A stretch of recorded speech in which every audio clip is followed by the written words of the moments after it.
El Lincoln Park Jewish Center y el Centro de Estudios Judíos Torah de Met del 311 Central Park Avenue de Yonkers, New York, presentan su programa Divrei Torah con el rabino Mani Viñas. Te invitamos a visitar nuestro sitio web www.toratropical.com. Shalom. Ok, entonces hoy voy a hablar sobre Rosh Hashanah.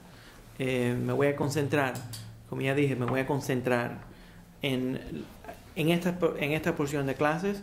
Me voy a concentrar en las fiestas bíblicas que presenta la Torah. Anteriormente, Purim y Hanukkah, hicimos de Rabbanán, que son las fiestas rabínicas. Primeramente, para explicar lo que es la palabra Rosh Hashanah, hacerlo un poquito simple. Rosh quiere decir cabeza, Hashanah del año, el principio del año, la cabeza del año, lo que encabeza el año. Entonces, es el año nuevo judío. Pero interesantemente, deberíamos de mencionar aquí que de acuerdo con la tradición hebrea, hay 4 años nuevos en el almanaque judío. 4 años nuevos. Uno es el año nuevo del pueblo judío, que es Pesach. El otro es el año nuevo de la creación, que marca la creación del mundo, que es Rosh Hashanah. El otro es Tu Bishvat, que es el año nuevo de los árboles. Y había otro, que es el año nuevo de los reyes. Entonces, diferentes opiniones sobre el 4º año nuevo, pero sabemos que los judíos celebraban 4 diferentes años nuevos, celebraciones de diferentes años. Rosh Hashanah, cuando la Torah habla sobre los meses, Rosh Hashanah cae en el 7º mes. Bíblicamente, todos los meses hebreos no tienen nombres. Bíblicamente van por números. Entonces, el primer mes es el mes que se llama Chodesh HaAviv, el mes de la primavera. En ese mes de la primavera sale la fiesta de Pesach. La fiesta de Pesach es el año nuevo del pueblo judío. ¿Por qué? Porque marca el éxodo del pueblo judío, el comienzo del pueblo judío cuando pudimos salir de Egipto. Entonces, todos los meses van por números, no tienen nombre. Luego, después de la dispersión, después de la destrucción del primer templo, cuando el pueblo judío está viviendo en Babilonia, empezamos a adquirir los nombres de los meses. En la Gemara, el Talmud, discute un problema grande que los rabinos empezaron a ver, que los judíos se acostumbraron, como los asirios y los babilónicos, guardaban los meses de la luna, el ciclo de la luna también. Le pusieron a todos los meses, le pusieron el nombre de una diosa o de un dios. Entonces eran nombres paganos. Por ejemplo, el nombre Nisan es un nombre pagano. El nombre Tishrei, que nosotros tenemos los meses, Adar, todos esos nombres son nombres paganos, diferentes dioses y diosas del mundo pagano. Y los judíos se acostumbraron a usar esos nombres, en vez de decir el primer mes, el segundo mes, el tercer mes. Entonces los rabinos tratando de intervenir. La Gemara dice que a los rabinos no les gustaba que los judíos usen nombres paganos. Entonces trataron de intervenir, pero la gente se acostumbraron tanto a usar los nombres de esos meses que no pudieron pararlo. Entonces después, como se destruyó el paganismo de Babilonia, entonces ya esos dioses no tienen poder de todas maneras. Entonces no hay problema, no hay que intervenir. Pero la razón es que un objeto de idolatría es un objeto de idolatría de acuerdo con la ley mientras la gente lo esté adorando o lo esté mencionando mencionándolo, si creen en él, si todavía están creyendo en él. Ahora, si se ha perdido la tierra esa creencia, gracias a Dios, que toda la idolatría se pierda, pero si se ha perdido de la tierra esa idolatría, entonces ya no es un ídolo. Por ejemplo, déjame explicar. Una diosa azteca o un dios de los mayas, un ídolo de los mayas. Hoy en día la gente no le oran a los dioses aztecas ni a los mayas. Entonces eso ya no tiene el estatus, de acuerdo con la ley judía, de que uno tiene que destruirlo. No es un ídolo, ¿ya? Pero por ejemplo un Buda, la gente todavía está adorando a un Buda. Entonces uno no puede tener un Buda en la casa. ¿me entiendes? Porque todavía es un objeto de idolatría. Lo menciono porque, interesantemente, normalmente, la única forma que el pueblo judío podemos mencionar el nombre de un dios con la de menor importancia, un ídolo, es para criticarlo o para darle el menos. Pero nosotros no podemos andar mencionando los nombres de diferentes dioses o de la idolatría. Entonces los rabinos querían terminar esa práctica porque tenía cierta conexión al paganismo. Y hoy en día ya no se aplica porque como no existe esa idolatría, entonces no tiene ninguna influencia. Pero de todas maneras hoy seguimos aplicándolo en los días de la semana, aparentemente, ¿no? ¿Cómo? Explícame. Porque arrancamos con lunes, que hace honor a la luna, antiguamente, pues el culto Exactamente. de la luna, ¿no? O Exactamente. Sunday, o el día del sol, etc. Exactamente. Cada uno de los días de la semana, ¿no? Exactamente. Y en inglés yo siempre le digo a la gente, pero cuando oramos en el Sidur, decimos Hayom Yom Rishon Be Shabbat. Hoy es el primer día para Shabbat. Porque eso es más correcto. Es más correcto ir por los números y nosotros vamos contando los días. El domingo no es el día del sol. ¿Ya? El domingo es el día primero contando para Shabbat. Pues entonces todos los días, Hol, que no son sagrados, tienen una conexión a lo sagrado. Entonces, interesantemente, todas las fiestas también van de acuerdo en la Torá, de acuerdo con el mes, el número del mes. Entonces, interesante, el primer mes es Chodesh HaAviv. Ahora, quiero mencionarles también que en inglés, yo siempre le digo a la gente, nunca mencionen Saturday. Oh, I'll meet you on Saturday. Te voy a ver. No es Saturday. Saturday quiere decir el día de Saturno. Llámalo Shabbat. Llámalo Shabbat. ¿Sabes por qué? Cuando uno se menciona, uno dice el sábado, ¿no? Si uno puede decir Shabbat en lugar de decir sábado, es mejor. ¿Por qué? Porque tiene una mitzvah de Oraita. Es una mitzvah de la Torah recordar el Shabbat. Pero entonces en español es diferente. Por lo menos es un día de descanso, el sábado. Y que en español el sonido es cerca a Shabbat, cerca a Shabbat. ¿no? Es mejor. Pero en inglés no es correcto.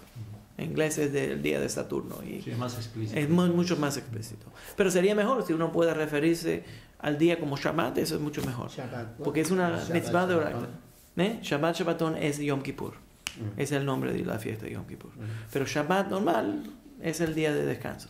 Entonces, ¿por qué? Porque tenemos dos mitzvot que están asociados con Shabbat.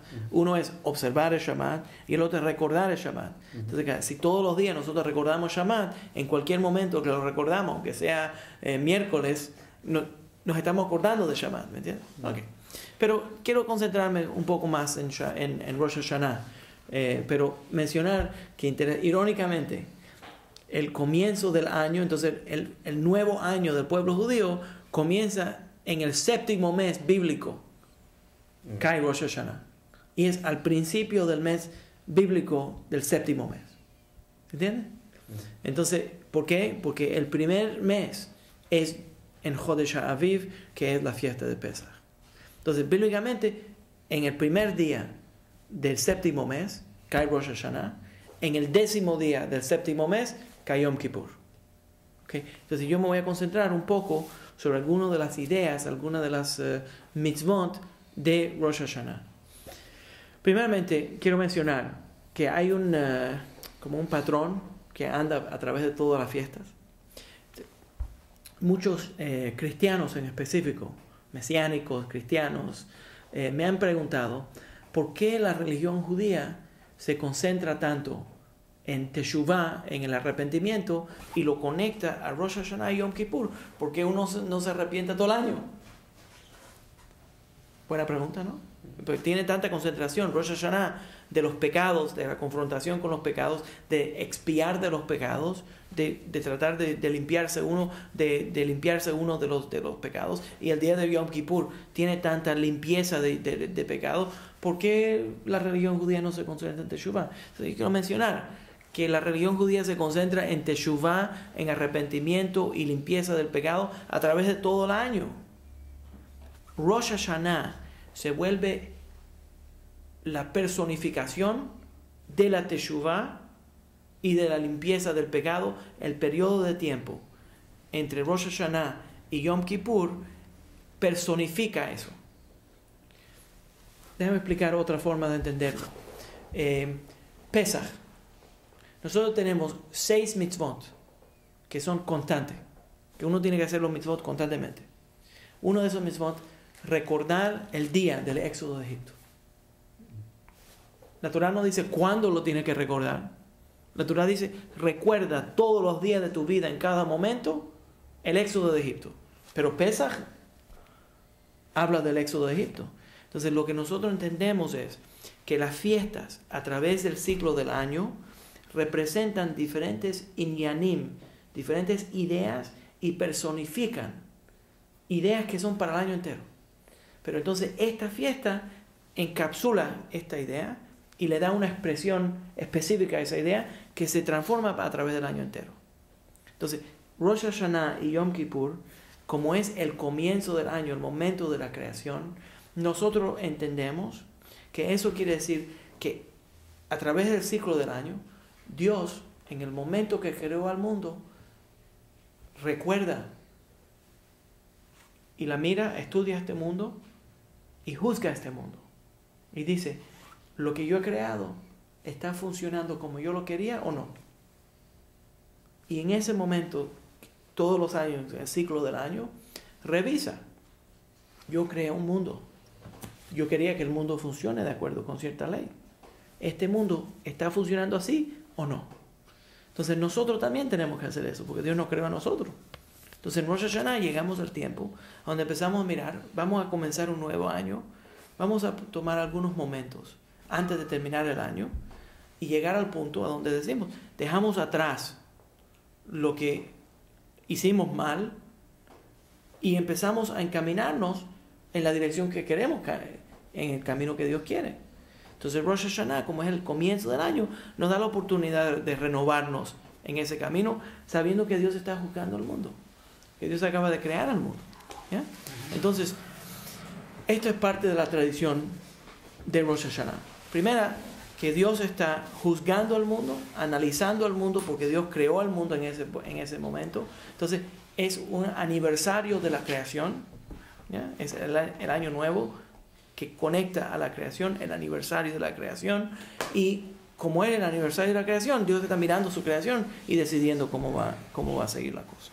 Entonces, mucho asociado Rosh Hashanah con el día de Teshuvah, con el proceso de Teshuvah. Teshuvah no es arrepentimiento. La mejor forma de explicar Teshuvah, esa palabra no existe ni en español, ni en inglés, en los idiomas occidentales. Teshuvah es una palabra compuesta en hebreo, de Teshuv ba Hashem, retornar a Dios. Es muy importante, porque la teología judía no reconoce el pecado original. Nosotros no creemos en el pecado original. Nosotros no aceptamos el pecado original. Nosotros decimos que Dios creó al ser humano con un potencial de ser puro y de vivir de acuerdo con la ley. Tenemos que entenderlo. Una de las bases del judaísmo es que el mundo está creado con todo lo necesario para que funcione de acuerdo con la Torah.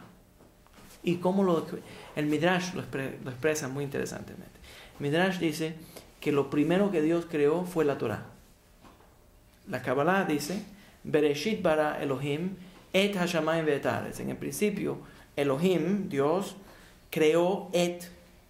Et sería Aleph, desde A a T, a Tav, que quiere decir todas las letras, y creó la Torah.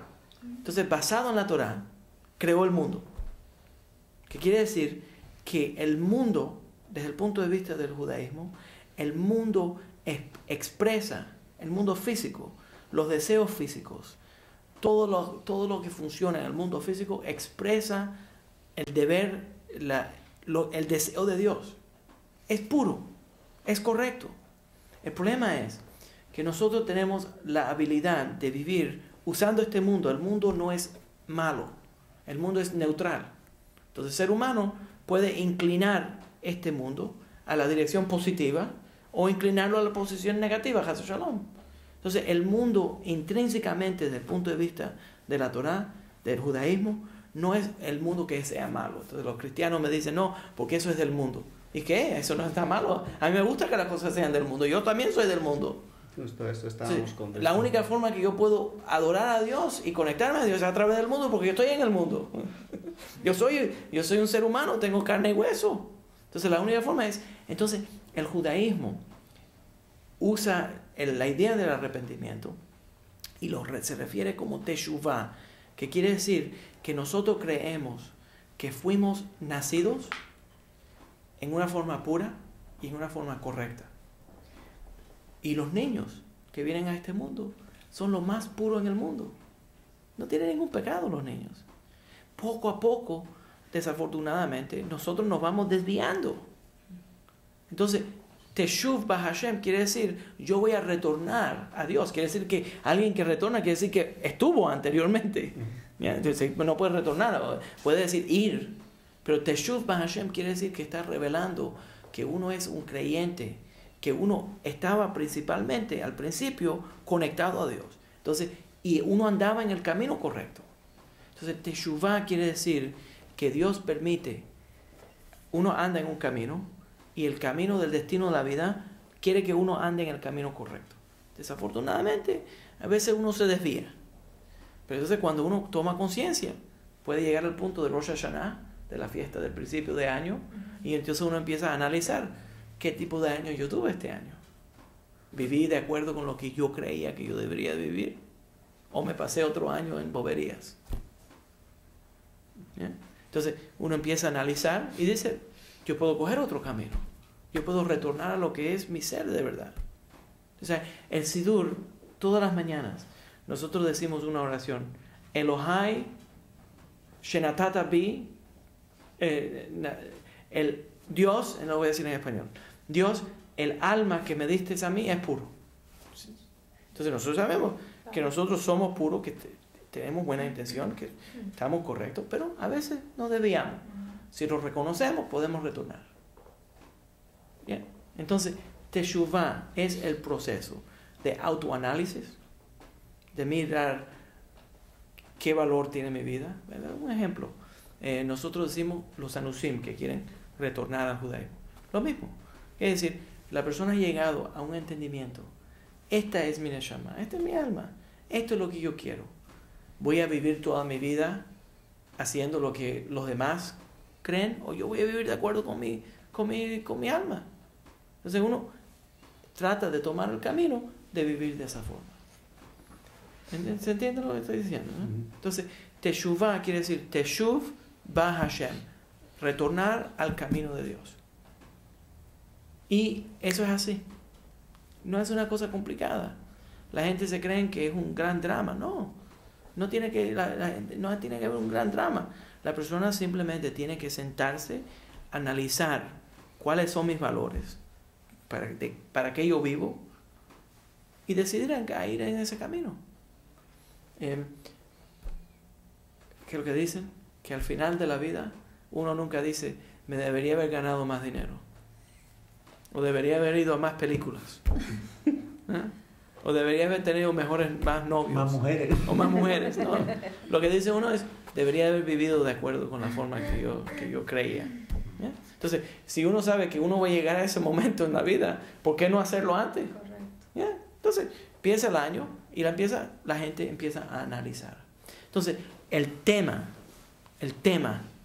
de Rosh Hashanah hasta Yom Kippur es Teshuvah, retornar a Dios. Comenzar el año en la forma correcta. Dejar atrás lo demás, lo negativo, lo que uno no estaba viviendo de acuerdo con ese camino, y comenzar una vida nueva en ese año. Pero tiene que ver, una pregunta es, ¿por qué no inmediatamente después de Rosh Hashanah, el autoanálisis, vamos ya al día siguiente a Yom Kippur? ¿Por qué entonces tenemos esos 10 días? ¿Tiene algo que ver con que seguramente Hashem nos quiere invitar a que miren ustedes los 10 pilares que les he dado y analícenlo cada uno a ver cómo se comportaron de acuerdo a cada uno? Usted está hablando de los 10 mandamientos. Los 10 mandamientos. Interesante. Sí. Tradicionalmente no se asocian los 10 días de Teshuvah con los 10 mandamientos menos que Yom Kippur es el día en el almanaque cuando Moisés subió al monte Sinaí y en ese día recibió el segundo set de los lujot. Entonces es el día del perdón. ¿Por qué? Porque pecamos tan dramáticamente. Ustedes vieron la película. Entonces, la película de los 10 mandamientos. Entonces pecamos con el becerro de oro. Pero entonces, por tantos días Moshe estuvo pidiéndole a Dios el perdón por el pueblo judío, y entonces en el día de Yom Kippur, él subió al monte Sinaí y recibió los segundos lujot. Pero los 10 días de Teshuvah, los rabinos lo explican de otra manera. Como el Yom Kippur es conectado con eso, lo que explican es que, uno puede tener buenas intenciones. Uno dice, bueno, llegó el día de la justicia, llegó el día de la confrontación, me arrepiento. Ahora está bien, me arrepiento, pero ahora vive algunos días con este nuevo pacto que quieres hacer. En otra palabra, porque el judaísmo no es una religión que se basa solamente en la fe. El judaísmo dice que la fe tiene que estar junta con las acciones. Entonces, te damos aquí 10 días para que, adquiriste una nueva fe, una nueva conexión con Dios. Ahora, exprésala. ¿Me entiendes lo que te estoy diciendo? Entonces, más los días de la Teshuvah, los Yamim Noraim, como le dicen en hebreo, esos días de Teshuvah son los días para expresar que yo voy a practicar lo que yo decidí en Rosh Hashanah. Pero entonces no es interpretado como días de angustia de la persona en sí. Hoy me voy a enfrentar al juez y un día, 2 días, 3 días, pues da la idea de que hay mucha angustia, mucha presión, mucho estrés, ¿no es cierto? Sí. Ahora, interesante, porque diferentes comunidades del pueblo judío expresan las fiestas en diferentes formas. Y lo que yo he visto más es que los Ashkenazim, los judíos europeos, le crean a Rosh Hashanah y Yom Kippur exactamente lo que está describiendo. Días de angustia, días de sufrimiento y de la gente anda temblando. Pero interesantemente, el Talmud y la Kabbalah lo dicen completamente diferente. Y no sé cómo explicarlo, menos contarte algo que me ocurrió. Claro. ¿Ya? Hay una costumbre que y está en el Shulchan Aruch, que durante los días de Rosh Hashanah, entre Rosh Hashanah y Kippur, o un poco antes de Rosh Hashanah, si no lo puede hacer durante los 10 días, uno debería de ir a una corte. ¿Okay? Debería de visitar la corte, porque la corte criminal, ir a la corte criminal, porque inspire Teshuvah. ¿Ya? Entonces tú vas a la corte, llegas a la corte y ves el juez juzgando al tipo, y el tipo está nervioso y le va a poner la sentencia. Entonces uno empieza a pensar, Dios me está juzgando, y eso lo motiva a uno a arrepentirse. Pues un año se me ocurrió. Dice, bueno, voy a ir a la corte. Voy a ver cómo funciona esto. Se voy a la corte. Y cuando llego a la corte criminal en el Bronx, ¿no? ¿Te conté esto? No. Llego a la corte criminal en el Bronx. Y la corte criminal estaba cerrada, estaba llena de gente. Entonces, ¿qué voy a hacer? Entonces me dice el tipo, le explico al guardia que yo quería ver un procedimiento de la corte.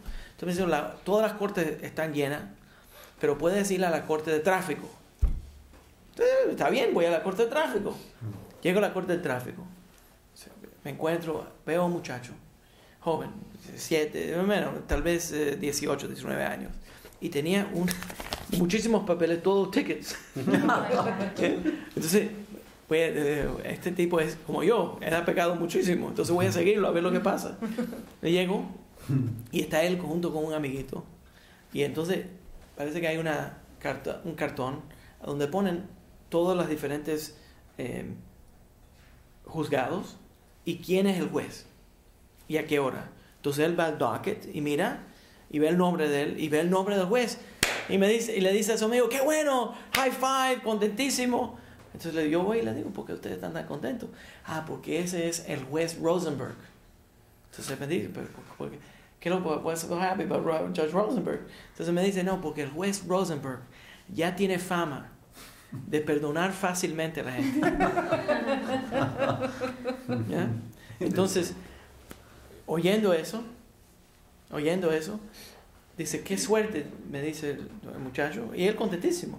Dice, qué suerte tuve que me cayó el juez Rosenberg, porque el juez Rosenberg me va a perdonar. Yo le voy a decir al juez Rosenberg que yo voy a cuidarme en la forma que yo manejo, y el juez Rosenberg me va a perdonar. Entonces me fui de la corte, dije, ya yo vi suficiente. ¿Sabe por qué? Porque el Dios de Israel es el Judge Rosenberg. ¿Me entiendes? Sí. El Dios de Israel es el Judge Rosenberg. El Judge Rosenberg es el tipo de juez que sabe que la gente verdaderamente, porque él nos conoce profundamente, él sabe quién nosotros somos. Entonces él, como ese Dios sabe que nosotros somos gente que él nos creó con tanto potencial, él sabe automáticamente que nos va a perdonar. Entonces cabalísticamente el día de Yom Kippur es el día más alegre de todo el almanaque. Imagínate que todo lo que uno esté cargando en ese día está limpio. Tremenda experiencia. Entonces, hay diferentes formas de ver esto. Y la pregunta tuya, Eliyahu, es muy clave a lo que yo voy a hablar. Porque Rosh Hashanah tiene este balance en que, sí, estamos siendo analizados por el juez. Tenemos que confrontar nuestras debilidades. A nadie le gusta tener que admitir que uno se equivocó. A nadie le gusta tener que ver hasta dónde uno ha llegado. Tal vez una persona cogió y encaminó en su vida y anda en un camino muy, muy erróneo. Y verdaderamente tiene que confrontarlo. Y decidir ser suficientemente hombre o mujer para decidir, tengo que cambiar. Entonces es una cosa muy difícil y una píldora muy amarga. Y entonces esos elementos están en Rosh Hashanah. Absolutamente están en Rosh Hashanah. 100% estoy de acuerdo. Pero entonces hay otro elemento de Rosh Hashanah. Y entonces suena el shofar. La mitzvah suena el shofar. ¿Cuál es la mitzvah de Rosh Hashanah? Teshuvah y escuchar el shofar. Y entonces el balance, ¿qué es lo que dice el shofar? El shofar es, Dios es el rey, estamos coronando al rey, el rey tiene el sumo poder, nos puede castigar, el día de la justicia ha llegado. En los tiempos antiguos, cuando sonaba el shofar era tiempo de guerra, algo terrible, algún hambre, algo que ha ocurrido, llamando al pueblo para que se arrepienta.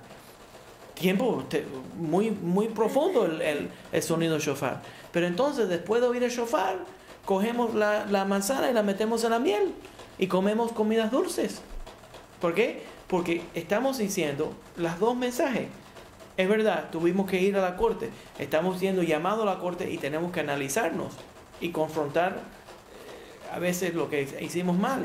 Pero también sabemos que Dios es un Dios tan amoroso, con tanta misericordia, que nos va a perdonar. Entonces, tenemos la dualidad en eso. Entonces, yo voy a explicar esta dualidad, porque Rosh Hashanah expresa las dos. Expresa este miedo, esta confrontación, esta idea de la justicia, de tener que confrontar el juzgamiento de Dios, y a la misma vez sabiendo que Dios ha creado este.